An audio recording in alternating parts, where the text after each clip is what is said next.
Toronto's Air Canada Centre, Canada's top-grossing venue for the past 3 years, officially underwent its name change to Scotiabank Arena on Canada Day, July 1st.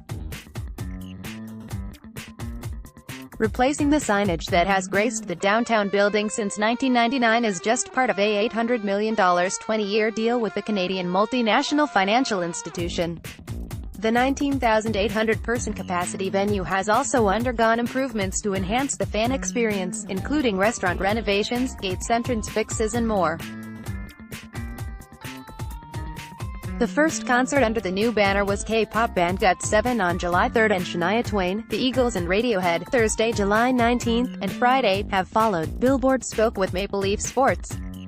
Step 1 is working with MLSE to figure out how to best improve the fan experience. As fans are coming down to the building, as they're walking through the doors, we are undertaking in the partnership an extensive renovation of the Scotia Club, which is a restaurant facing the actual lower bowl, as well as the Gate-to-Gate 2 entrances and Gate 6 entrances. That fan experience will be improved. Get the people in safely, get them in fast, and get them in a way that engages them. So step 1 is the physical stuff. Nick Eves, Scotia Club is the arena-facing or stage-facing restaurant in the Scotiabank Arena. The fact that we're doing a significant renovation of that space to really bring it up to much more contemporary presentation that really reflects the excellence and history and tradition of all that's gone on in the building over 20 years and all that's to come. That will be an area that is going to be a really premium space for concert goers. We're really pleased with that change and think that will provide great value both for Leafs fans and Raptors fans, but perhaps even more so, because of the sightline to the stage. Concert goers, Doig, the club is down to concrete, it has completely been gutted. That's a very small percentage of people who will be attending shows at Scotiabank Arena.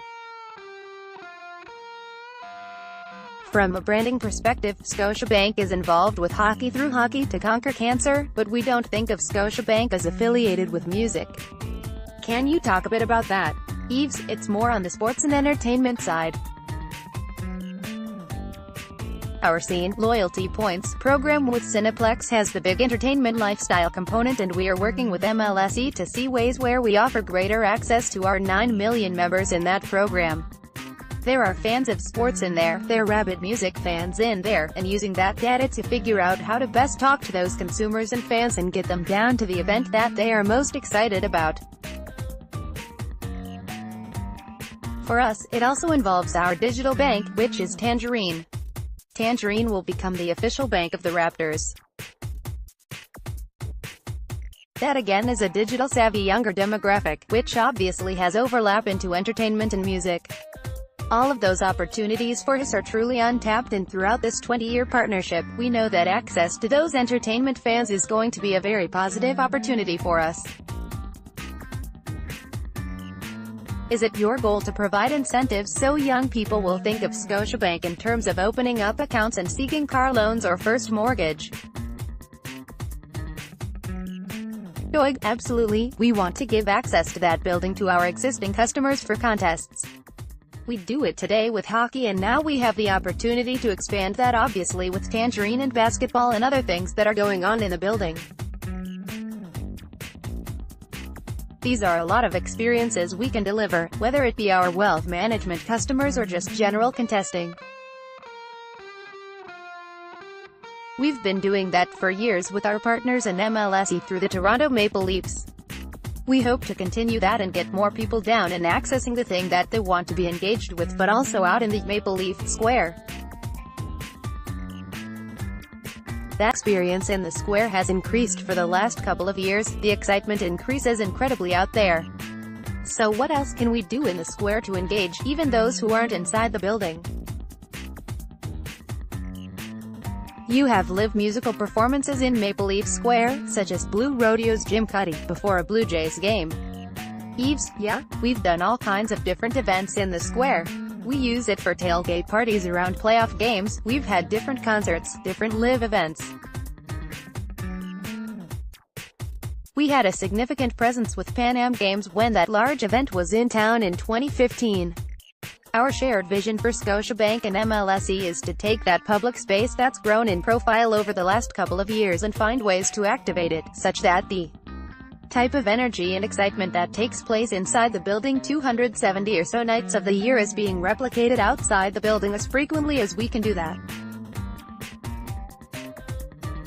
That's a real opportunity for us to really just go and expand the types of events and activities that we are doing.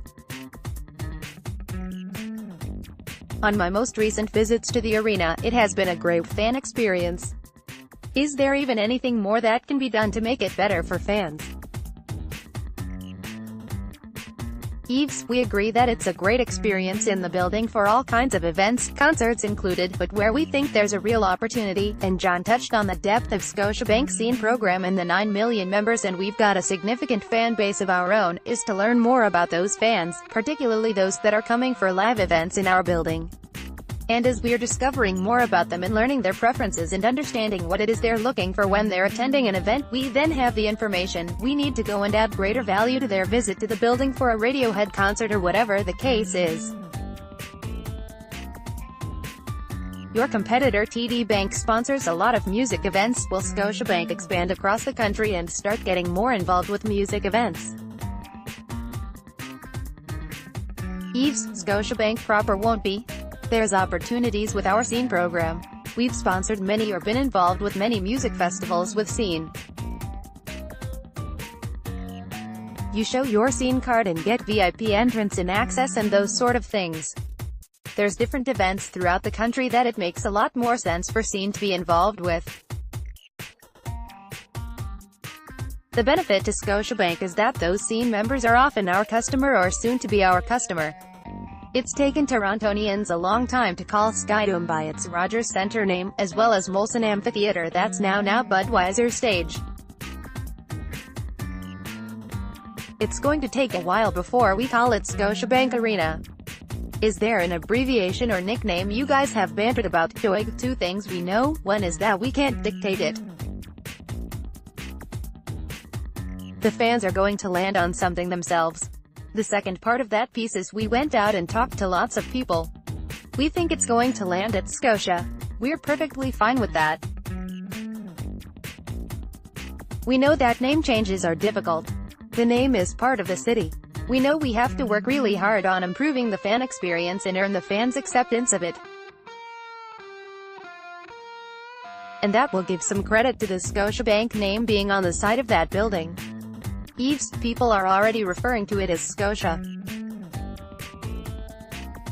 John often describes how over time, Scotiabank and MLSE are working really hard at this already. It's really about earning the right for people to only refer to the building as Scotiabank Arena or Scotia, whatever the case may be.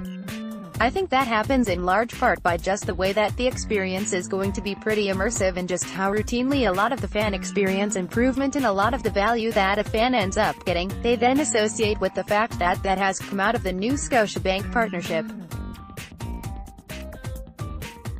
The ability to improve the experience, both the live experience in venue but also the one-on-one customer relationship that we'll maintain with live music fans on an ongoing basis, I think is going to be in lockstep ultimately with the Scotiabank relationship with our building.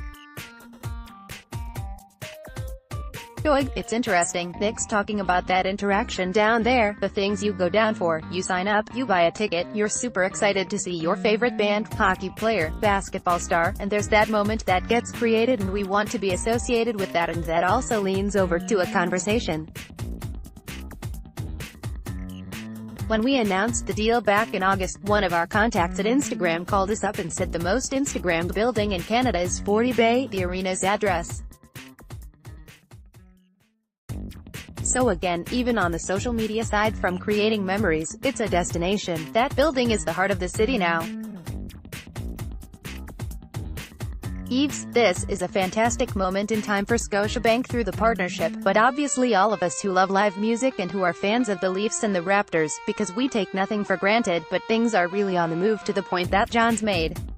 As things continue to happen, as memories are made, as iconic performers continue to come to our building even more than they have in the past, as our teams go deeper into playoff rounds, all of that is happening in Scotiabank Arena. We all remember whatever it is that's important in our lives. We remember where we were and we fondly recall that event at the location that it happened. That's part of, as John said, Scotiabank sort of earning the right for the name to be used, but our part of the deal is making sure that we continue to have more and more of these iconic events and that the teams provide thrilling memories that people just want to keep talking about what they saw at Scotiabank Arena. We've done a lot of that over the last few years and I think it's fair to say that that's only going to continue to escalate. So Stanley Cup in the Scotiabank Arena. Eves, great acts being booked and a championship. Is this $800 million figure accurate that has been reported? Yoig, the number is accurate.